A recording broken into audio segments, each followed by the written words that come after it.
Սկեսուր հայրիկ, առավոտ կանուխ մի քիչ կամաց խոսացեք։ Վերջիվերջո մենակ չենք ապրում այս շենքում։ Իա, Տաթև ջան, բարև։ Էս ուր ես չկա 3 տարիա։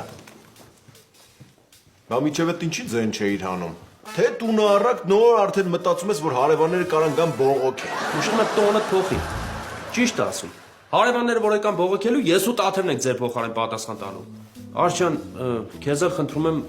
հերոստացուցի հետ մի քիչ նորմալ վերաբերել։ Եղավ Ֆելո ջան, կներես։ Լիք ջան, կներես էլի, խնդրում եմ, որ հեռախոսով խոսում ես այդ սառնանին դուռը փակի նոր խոսի։ Մենք գնում ենք գյուղ, պապայից տուն առնելու լուրը հայտնենք։ Խնդրում եմ, շատ եմ խնդրում, եթե տնից դուրս գալու կլինեք, լույսին ու գազին ուշադիր եղեք։ Մեկ էլ աղբը թափեք էլի։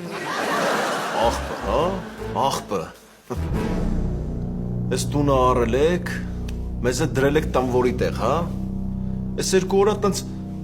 վերաբերմունքներդ մեր հանդեպ փոխվել է։ Կարող եք գիտեք մենք խալով հնդիկենք, էս էլ Զեյթունի հանրակացարաններն է։